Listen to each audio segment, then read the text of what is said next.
She is a speaker, author, podcaster, and empathy advocate who believes cash flow, creativity, and compassion are not mutually exclusive. Please welcome Maria Ross. Hi, Maria. How are you? I'm good. Thanks for having me today. Thanks for being here. First off, let's get into empathy. What exactly does it mean, and what does it have to do with business? Well, this is a really interesting question because actually every expert I talk to when I'm writing my books or working on my talks has a slightly different definition, and the definition has changed over time as well. But where I really land for the purposes of my work and making this really accessible for people is that empathy is the ability to see, hear, understand, and where appropriate, feel another person's perspective, and further use that information to act with compassion. So it's really just a method of information gathering if we want to be more comfortable with being empathetic. And it's a skill that's innate to us as human beings. So for some of us, the muscle has atrophied, but for some of us, we're really good at strengthening it. And that's actually what I do in my talks and in my books, is really help people understand the value of empathy and how they can strengthen it practically for success. So you've written several books. Talk to us about the books and what you talk about in them. Well, I've written quite a few books. I've written a book about branding. I wrote a book of actually recovering from a near fatal brain aneurysm, rebooting my brain. And then I wrote a book called The Empathy Edge that really changed the trajectory of the work that I'm doing. I'm currently working on my next book due out in September 2024, which is The Empathy Dilemma. And now that I'm really devoted to this empathy work, it's about helping people understand from a business point of view, the business case for empathy. My thought is that if we can start to be more empathetic in our workplaces and in our businesses, we can practice that skill in the place where we spend the bulk of our time, and that will naturally spill over into our personal lives and into our relationships.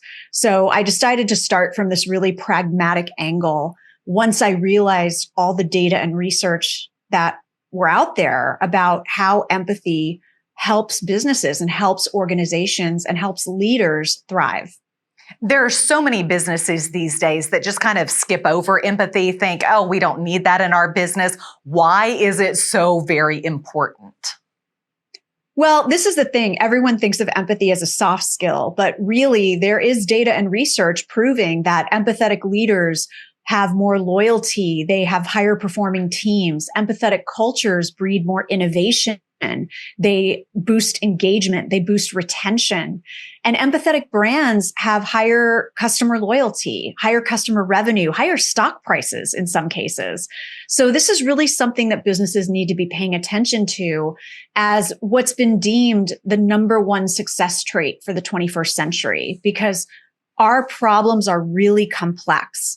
And we have to be able to work together and be able to understand diverse points of view quickly and synthesize them and form relationships if we're going to be able to solve those problems. So empathy as a skill is going to be, according to Simon Sinek, the number one tool in a leader's toolbox. Is sympathy equal to diversity? No, actually, so empathy and sympathy are two different things. Empathy is really about being with someone, and you are not othering them. You are sort of in it with them, and you are seeing, hearing, and understanding their perspective. Sympathy is more about pity. It's more about, I'm looking at you from the outside in as an other. And there's a role for sympathy in our interpersonal relationships, but it is not the same thing as empathy. Empathy is just about being with someone in whatever emotions or perspective they're in. But it also doesn't mean that you agree with them or that you are caving into what they're asking. Empathy is about just trying to understand their point of view so that you can understand their context and move forward together. Is that kind of some of the empathy myths that are out there? For sure. I think that's the biggest thing I do with businesses is help them understand that empathy is not you crying on the floor with your employee every day, right? There are two aspects to empathy. There's cognitive empathy, which is when you use your head. You are imagining or thinking what it would be like to be someone or what they might be thinking and feeling.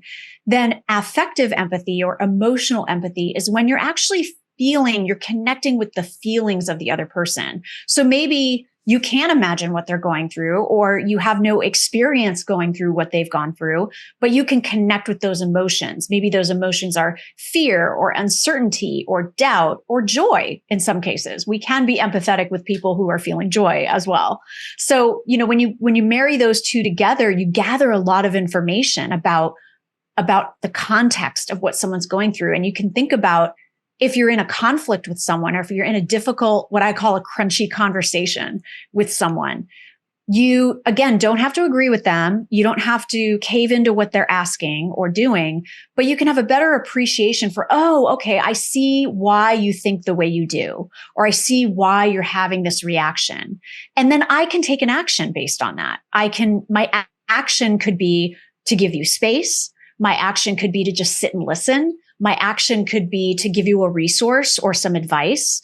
So I am more informed about the appropriateness of the next action that I take if I'm looking at the situation through empathetic eyes. So what are some of the tips to strengthen our own empathy and improve engagement, performance, and even connection?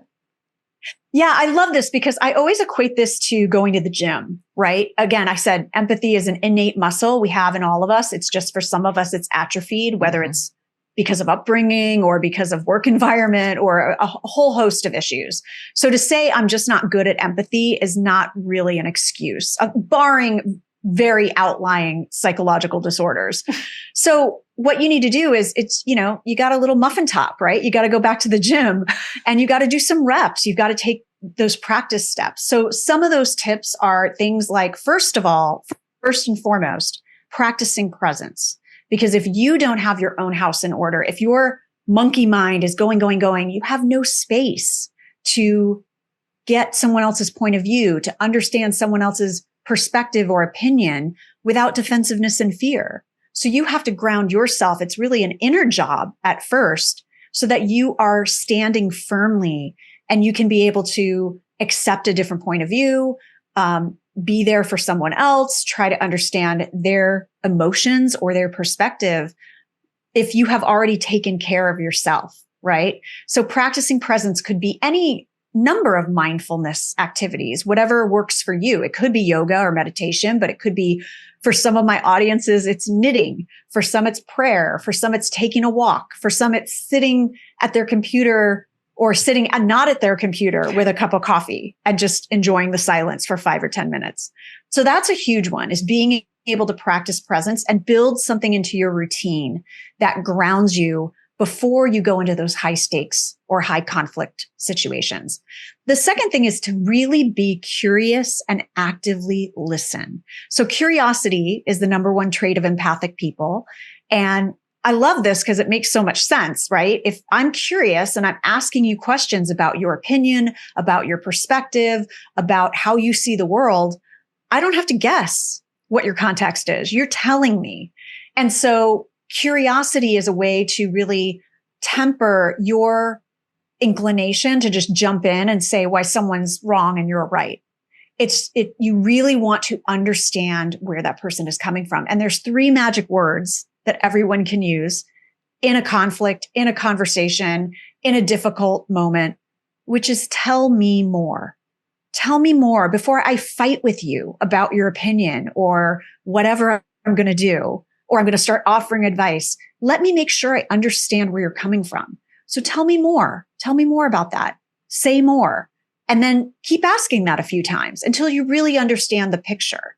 And then when we talk about active listening, we're really talking about then reflecting back without judgment or discernment what the person has said to you. So you can make sure you're both having the same conversation, right? I can assume or add all these biases onto what I think you're saying, but I need to reflect back without judgment of what you've just said and really flex that active listening muscle so that the person, number one, it will lower the temperature of the conversation, right? Number 2, the other person will feel heard to say, yes, that's actually what I'm saying. Just because you reflect back doesn't mean you agree with the person. So practicing presence, being curious, and active listening are great places to start. And then a really fun one is to explore with your imagination. And this is the one I like to call giving you permission to binge on Netflix. When we consume documentaries, film, shorts, and then outside of that, art, music, literature, books from people that are not like us, we flex that empathy muscle because we get our brain trained to go, what would that be like? What might they be feeling? What might they be thinking? What would I do in that situation? Maria, I appreciate all the tips, and I'm sure our listeners and viewers are enjoying all of them as well, and we appreciate it. And folks can also pick up your book at, I'm sure, any bookstore. Maria all Ross, the places. Thanks so much for joining us today. Thank you so much for having me. And we'll be right back.